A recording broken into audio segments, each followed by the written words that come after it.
Basically, this is an attempt to introduce an alternative path towards getting to know ourselves in the most intimate manner.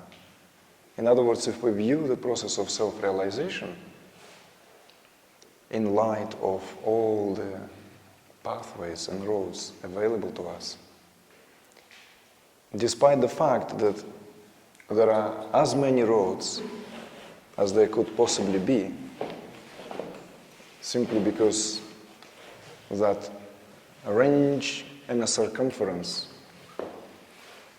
allows and affords this multitude of possibilities to summit what essentially illumines every experience here and now.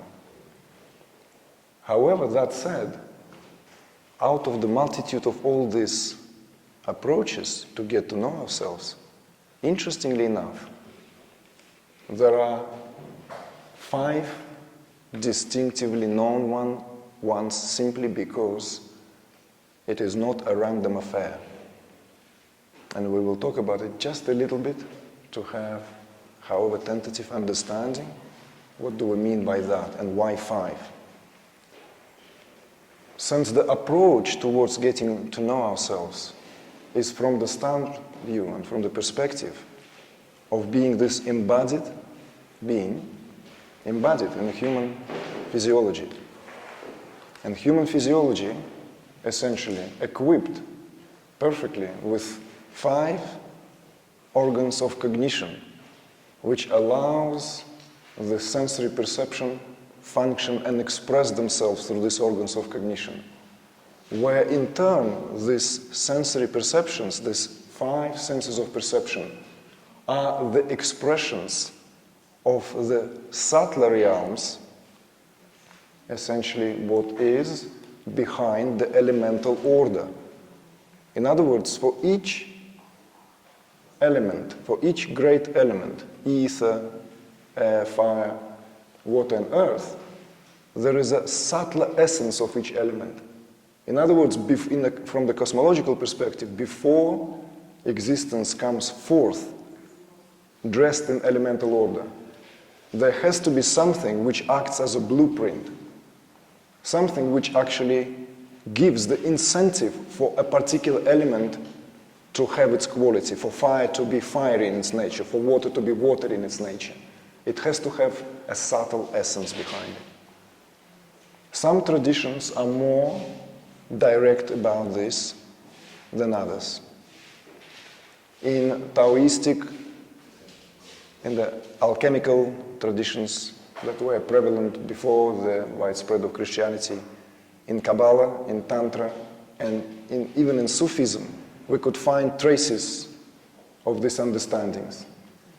That essentially there are 5 great elements expressing themselves as this human being in terms of that beautiful instrumentality equipped with the senses through which the experience itself becomes possible, becomes a possibility. So it is because of that there are 5 distinctive ways to realize the self. And we all know already that we approach our own self from often very different, or using very different faculties. Some people approach is through the instrumentality of the mind, the intellectual approach. Others are more inclined and more comfortable and somehow more driven through the quality of the feeling, through the quality of the heart. Others simply prefer to throw themselves into the action. There is even a mechanical way, where simply committing to a certain practice that is done meticulously on a daily basis, that essentially bears fruits sooner or later. It is therefore, speaking from, let's say, the traditions of yoga, there are different distinctive yogas. It is because of the psychophysiological setup. Psychophysiological setup, which is the reflection of this five-fold nature of creation. And this five-fold nature of creation is the expression of consciousness through this human body. Therefore, these five-fold ways have five distinctive paths, the karma yoga, jnana yoga, bhakti yoga, you name it, raja yoga, so forth. Now, of course, it is very important to understand that these yogas are not exclusive and separate from each other. Their pathways crisscross and confluence. At some point, they become indistinguishable. However, there is something which is unique and specific to a specific path. And it is very good to understand which one is most suitable from the standpoint of view of our innate individuality. Just as an example, if someone essentially lives from the feeling, from that more emotive, more feeling-relating state and modality of one's relation with the world, with the others, with oneself, and yet decides to follow the path of mental or intellectual inquiry, it is as if not using one's strongest assets. Not, of course, drawing a straight line and demarcating and making it black or white, but it is a certain wisdom in that, and that wisdom have always been recognized. In more traditional setups, it was the role of the teacher to distinguish among those who would come to the teacher from probably, hopefully from quite an early age, what are the predispositions of a certain being, so that there is no wastage of time. If the feeling is the driving force, well, let that person to utilize the feeling at its utmost. So this is just to introduce this theme. And a little bit of a mythology.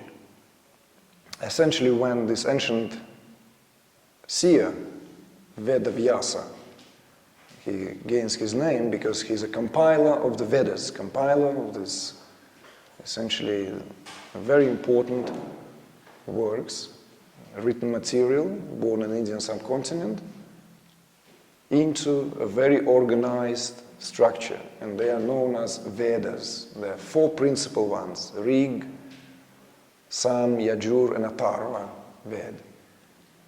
When Veda Vyasa compiled this, put it all together nicely, arranged it in hymns, and presents it to the god of creation, Brahma, right? The god responsible for the aspect of creation, Brahma was very pleased, and he praised him, he tapped him on his shoulder and said, "Good job." But then looking at the Vedas, he suddenly thought, but guess what? It requires a learned scholar. What about the common folk? What about the people? All this requires years of study, be born in a Brahmin family. Aren't we excluding others? So he set a task for Vyasa to go back and perhaps come up with something which would be suitable for a common man and woman. And thus was the birth of drama, literally. This is the birth, what is also known as, nicknamed as the fifth Veda, the fifth, unofficial path towards getting to know oneself. And it is the birth of drama where Vyasa, this ancient rishi, excelled in extrapolating and expounding on the very nature of aesthetic experience. The very nature of aesthetic experience. I'm lamenting on the fact that one particular presenter failed to show up because of his health condition. But we would have all greatly benefited from the presence of Mark Dutchkovsky, to whom I'm paying tribute, partially in this presentation, because I read Mark Dutchkovsky's work back 2 decades ago, and I still read him from time to time. He's an amazing scholar known for his in-depth understanding, insight into Kashmir Shaivism, which is considered to be the last best kept secret of Indian philosophy.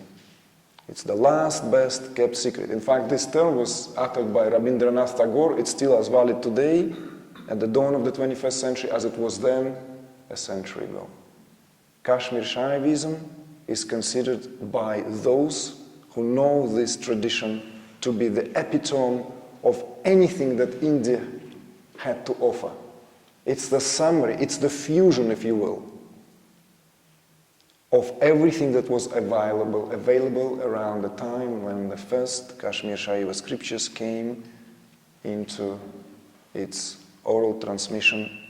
And it is roughly argued by scholars happened around 8th to 10th century. By the 10th century, there were some amazing teachers. And Kashmir Valley became the Sorbonne of spirituality of its time. Everyone knows the name of Adi Shankara, simply because he postulated certain cornerstone sayings upon which the whole of Advaita Vedanta rests. All the Mahavakyas, all the great sayings were all formulated by 8th century sage Adi Shankara, and therefore he is very well known. But there was an equally as very well known and as important sage in India around the 10th century known under the name of Upna Gupta. And it is Upna Gupta who essentially gave an alternative perspective which runs parallel to that development of philosophical thought, which the term non-duality today would not exist. Simply, it would not even enter English language or any other languages if not for the term Advaita. Because that's what it essentially means, not two. Advaita. A in Sanskrit is a letter for negation. What was so different about Abhinavagupta? And why are we bringing it here? Why this myth of creation, Vyasa, and the fifth Veda? Alongside the classically recognized pathways to realize the self, there is this essentially path of beauty. Path of beauty which is cultivated through the experience where we are essentially opened up to the possibility of having direct, most visceral insight into the very nature of our reality. And it is available through art of any form. That is the birth of drama. Because when we say drama here, it's not just drama in relation to the theater. Drama here stands at the very basics of all arts. It is true to Indian civilization and it is true to the Western civilization, because we all know that the birth of the theater in ancient Greece was precisely that. It cultured all arts together. It brought them together under one roof, though they actually performed in the open air. So it was under one sky. The art of drama, literally, is considered to be the very way, and it was conceived by that ancient Rishi Vyasa, conceived as the format, as the module, as the container where one can experience as the partaker, as the witness, as the essentially someone who partakes in the delight of any particular work of art, whether as a creator or as the someone who is in the role of the spectator. Because from the perspective of the key components without which there is no drama, there is this beautiful relationship, this triangle, equilateral, I could even call, where the creator and spectator share the same glory. And it is very important to understand. Many people consider themselves inferior to artists because it is not them who wrote that sonat, not them who wrote that beautiful movement in C minor. They only enjoying partaking in that. But if we are to apply the understanding present in this ancient exposition, and Vyasa indeed came up with something, it wasn't just, yes, yes, I'll do the job. No, he actually came up with a beautiful exposition. Exposition which has been serving many generations of artists. Many generations of artists, from musicians to performers to dancers to sculptors to architects. It is the ancient text, Vastu Purushu Mandala, which speaks of the very principles of creation. So from that perspective, the creator of a work of art and the spectator share the same glory, because it is only the spectator who brings the work of art into being. The work of art is inert, as it were. That movement, musical movement, or that painting, or that sculpture, or whatever that space, or whatever, use your imagination, the work of art in today's language is a very wide definition, is inert unless it is being perceived by someone. Therefore, it is always recreated. Anytime someone partakes in the beauty of a created work, that work becomes alive. Without it, it is inert. And this mechanics, if you will, that dynamic relationship, actually the expression of much subtler, something which is much subtler. It is that very subtle tension between subject and object. Kashmir Shaiva texts emphasize that everything takes place in the relationship between subject and object. There is the whole doctrines, whole methodologies where the spiritual practice is literally to examine the minute nuances between subject and object. What is happening between subject and object. Each time there is an interaction, there is this dynamic creative tension. Just as it is when we stand in front of the magnificent or simply something that we love, a work of art, or in the presence of the sound of music that we love, or watching a movie. There is this possibility for total identity, even for a split moment.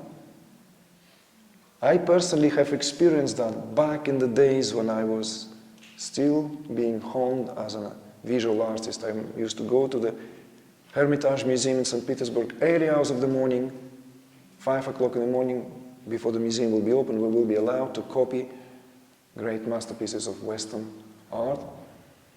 And I remember that very, very experience, that the work that I was looking at, and the more intently that I will look, the more I will recognize these nuances. And of course, when you copy a work of art, it's a creative act. You don't just copy the surface level of what you see. You have to penetrate the very language with which this work of art came into being, down to the way the canvas has been primed, has been toned, how you build the shape, how you construct the whole thing, down to all the different glazings and combination of brush strokes. Just as an example, at some point, that work of art that I was looking at, it was the portrait by Peter Paul Rubens of Franciscan monk. A small piece like that, a magnificent piece. Rubens usually known for his very, very Baroque compositions, quite ostentatious and very, very rich. But this was very austere, almost minimalist for its own time. At some point, not that the monk became alive, he was alive all the time. It's a very stark and very striking portrait. But there was this temporal dissolution of me as a subject perceiving an object. There was this beautiful merging where I was simply lost myself in that experience. It did not last for long, but it was direct taste of unity in that very moment. I stood there stupefied. In fact, I actually had to go and sit down on a very beautiful Baroque sofa, which was not meant to be used. I just removed that red thread and comfort myself there because I had to sit down. It was an overwhelming experience. The intensity was overwhelming because there was everything. When we say it's dissolution of subject and object, it wasn't that, oh, I just simply lost myself in a work of art, because then there will still be the work of art. No, there was the end, momentarily end of experience. And that was prompt, that was initiated by what could be called very intimate and intense recognition of the aesthetic value present in that work of art. And I do not believe that there is one single person in this room who did not have that experience. It perhaps gone unnoticed. Whenever you listen your favorite music, whenever you are moving, dancing, whenever you are in nature, sitting in front of the setting sun, walking in a forest or in a street, in a park, walking your dog, there is a possibility that reconciliation between subject and object could happen if you're paying attention to the beauty that surrounds you, to the beauty that is simply there, open to your perception simply because the beauty is in the eye of the beholder. There is a lovely surah in the Quran that I love very much. It's a very mysterious surah. God is beautiful and He loves beauty. Don't hold Quran for sexism. He, she, it makes no difference here.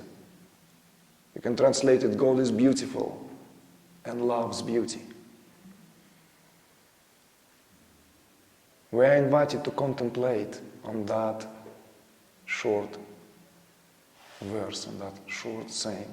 What does that mean? That God is beautiful and He loves beauty. How can God be embedded with any attributes? And when we say God here, that's not a divinity. Islam is very unapologetic. The term Allah, it's actually the term for absolute. The term Allah is the term for absolute. It's not God like Vishnu or Brahma. It's not like even Jesus Christ or Saint Mary. It's not like Buddha even. Allah stands for that which transcends everything. So here, the attributes are given to that which is essentially attributeless, that which transcends everything. And this is where the mystery is being revealed. And loves beauty. This is a totally new perspective. The perspective that I myself drank out of some of the greatest philosophers of our time. For the first time I've encountered that in Nietzsche, in the works of Nietzsche. That this whole universe, this whole of creation, this whole of existence is for the sake of the experience of that aesthetic nature, of which consciousness essentially expresses itself for the sake of experiencing this drama of creation. So the genius of Vyasa in compiling the fifth Veda was precisely in that. In giving the replica, the possibility where the work of art can emulate that which happens at all times. That which happens at all times. Because it's not that creation took place at a certain point in time and then it unfolds, unfolding in time. That is an oxymoron. And I'm not going to go into the scientific ramifications of that simply because there are much more versed in these topics and these subjects, and we've had these presentations for the last few days. But it is essentially that this is being recreated at every moment. In other words, this universe doesn't exist as this objective entity, as this objective reality. It is being recreated through and by sum total of our perceptions. Each and every one of us recreates this reality. We are a result of that. And at the same time, we are the ones who recreate that reality. And the path of beauty, or else known in Kashmir Shaivism as the path of aesthetic rapture, is very much that. It's that where we are asked simply to rediscover that what is already present in every experience.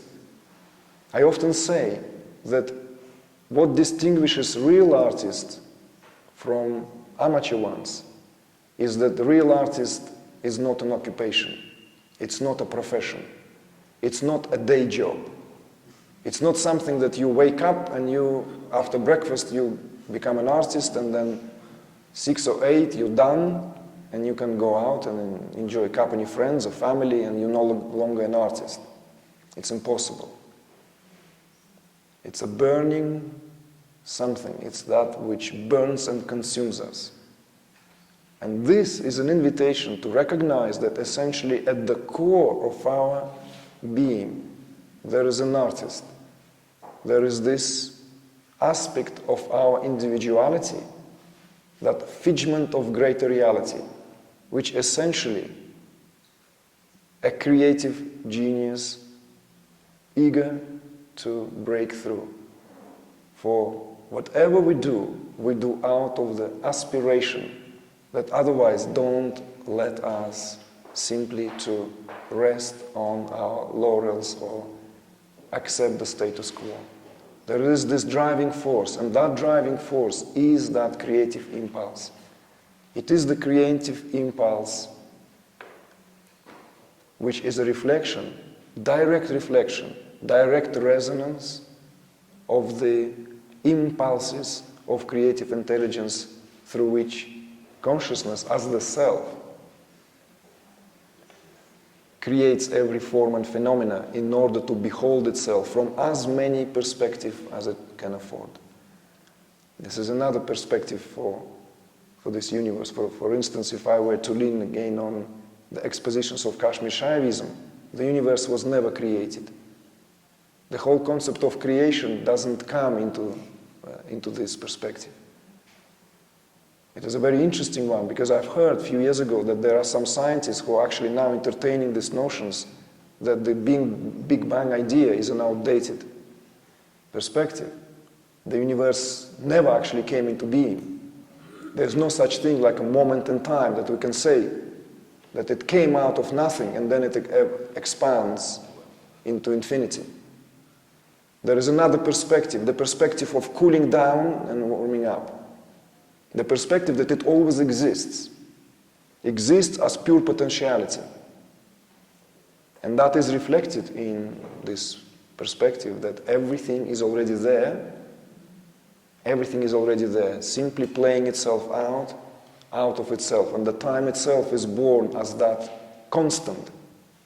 Even to say that there is no time, it's no longer in tune with what the breakthroughs of modern sciences are.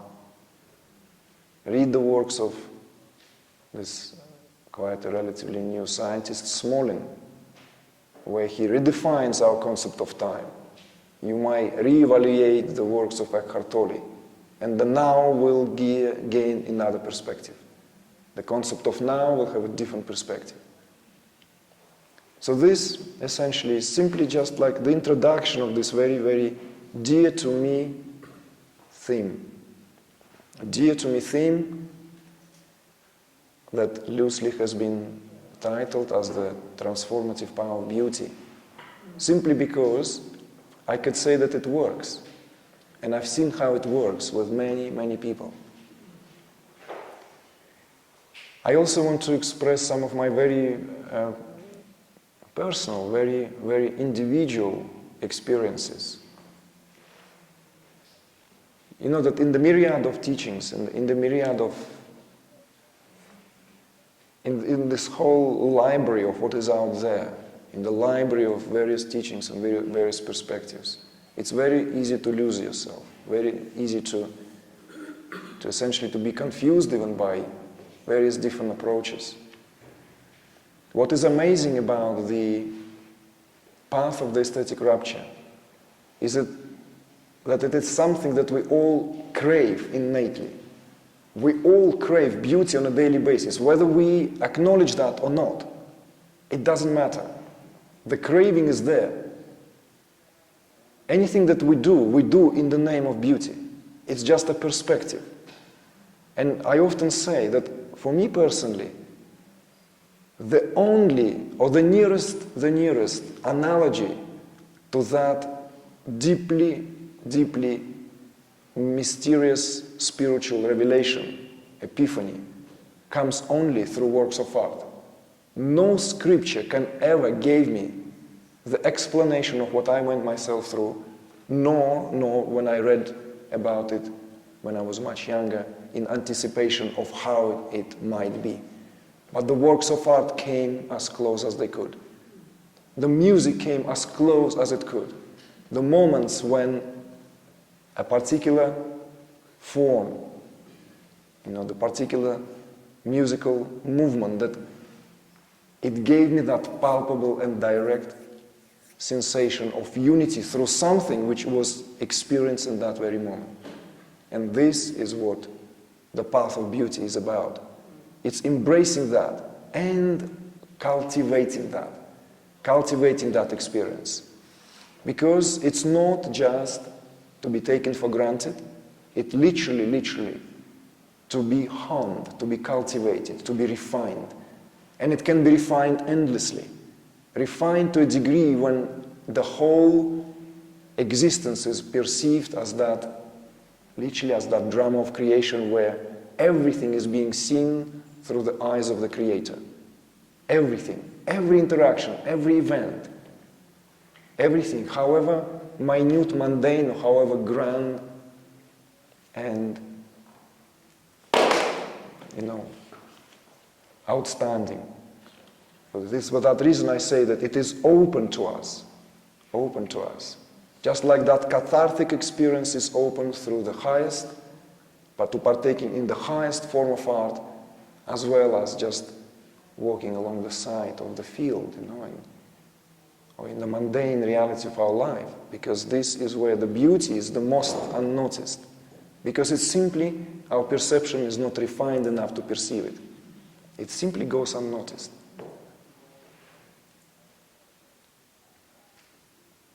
The recognition, everyone enjoys their favorite, whatever there is, be it a hobby. Oh, I love that musician, or I love that painter, or I love this poet.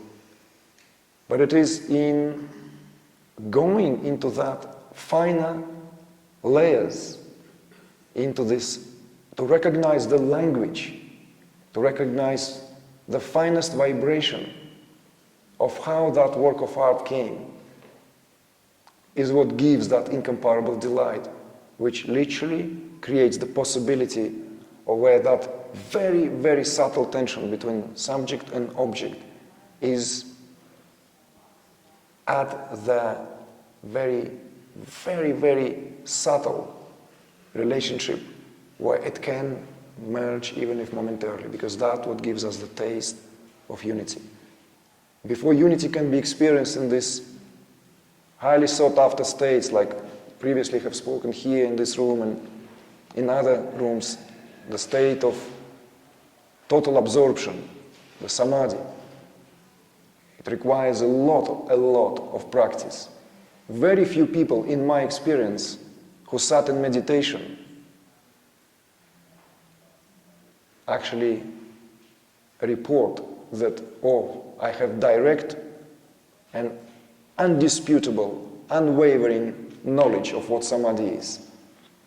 I know people who have sat in meditation for 25 to 30 years, and they still ask, Have I ever had samadhi or not? It's still not guaranteed, because the state is very subtle, of course. But the experience that is available through merging with the work of art in any form is available on a daily basis. It is literally that encouragement that Vyasa received in that mythological encounter. What about the common folk? What about the people, you know? How can they be reminded about their essential nature? Hence the birth of art. This is the art's noblest purpose. So that in isolated part, the whole, we can have the glimpse of the whole. So through the part, we can perceive the whole. This is the very, very reason and essence for art. So I don't believe in that notion, art for the art's sake. Art has a purpose. It has a very distinctive purpose, very dharmic, speaking that Sanskrit term, very dharmic quality to it, is to remind ourselves of our essential nature. Yes, this is just something I wanted to relate.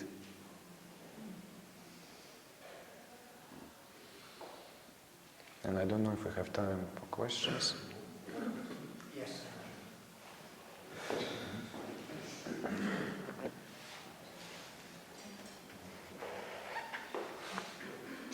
Thank you very much for this talk, because for me beauty is really a guiding light. It is for me the most simplest guiding light that we can have in daily life. But I wanted to ask you if, don't you think that it is beauty in general that makes the same thing? In my experience, a beautiful thought, a beautiful action has for me this, it must not be an object of art that has been created. It is beauty in itself that does it for me. So this I wanted to ask, and then I wanted to give a quote from Ibn Arabi. And I'm not totally sure if it is exact, but it goes something like this: beauty is the welcoming openness of Source towards us. Beautiful. Inevitably, you see. My response is beautiful. That quote, which is attributed to Plato, the beauty in the eye of the beholder, is actually a paradoxical statement if we really go into it. Because if the beauty is in the eye of the beholder, then that would presuppose that it is a subjective experience, isn't it? And yet beauty here is not a subjective experience. Exactly.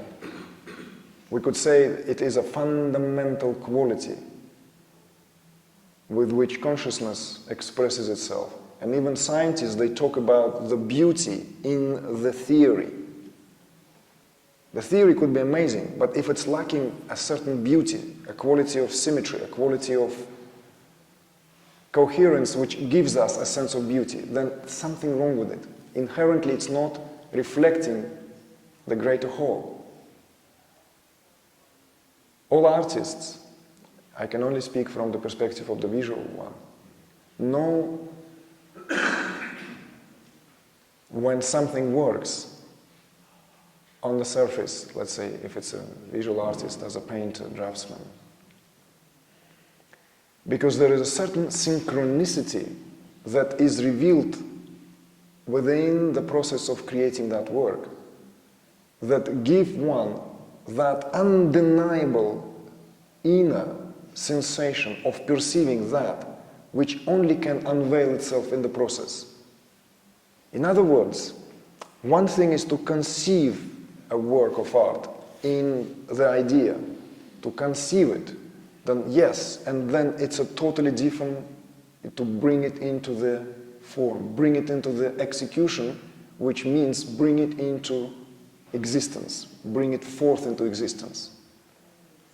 And when it happens, it's an amazing thing. Like Brancusi, how he's sometimes variously pronounced, this great Romanian sculptor who was present in Paris at the beginning of the 20th century.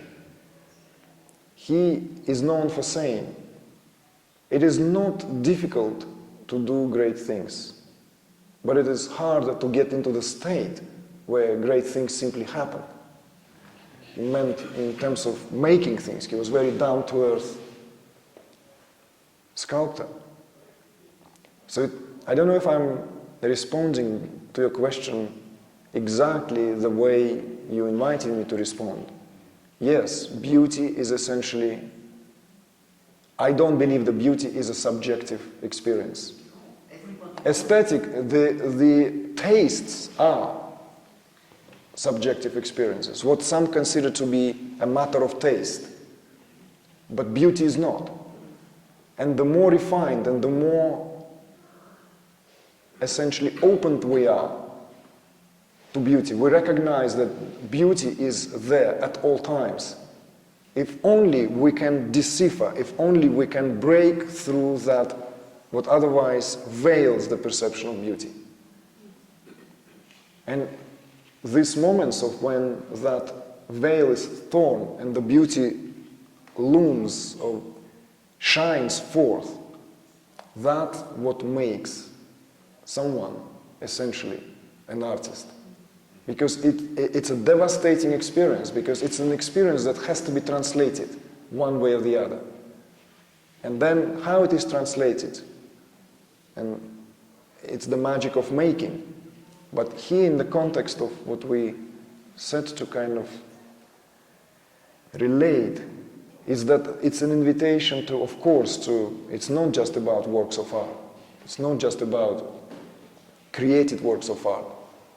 It is about simply recognizing that creative tension between the subject and object, for the sake of refining that relationship. Because subject and object will always stand in opposition to each other. Always stand in opposition to each other. We cannot force them to merge unless there's certain refinement. There is a perspective, unless the gap between them is filled with light of beauty. It has to be illumined. In that moment of the experience of beauty, I am not there. There is only beauty happening. And what I wanted to say is also on the panel there somebody was asking, what does it matter? And then Hagelin gave the answer, well, if we can just induce a taste of light, we already given. Yeah, the Bhagavad Gita's. Yeah. Yeah. So that's what I think, that's why it is for daily life so easy, because everybody knows what beauty is.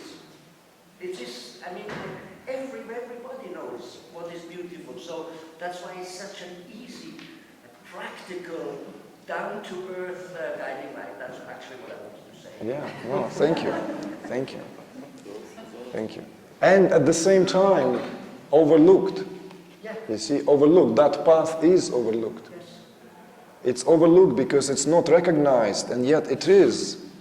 From the standpoint of view of, let's say, the highest philosophy, and it's not me who's saying that, the greatest thinkers and sages of India held the expositions present in Kashmir Shaivism as the highest achievement of Indian philosophical thought, or the philosophical thoughts born on Indian subcontinent. They speak of the aesthetic rapture. The Upna Gupta wrote about it extensively, that the whole purpose of existence, in a way, is to extract the juice that is exemplified in the term of, in the Sanskrit term, rasa. The essence of existence is in the experiencing the shanta rasa, the flavor of peace. And the flavor of peace is the aesthetic rapture, when we are essentially enraptured in the presence of the experiencing of beauty.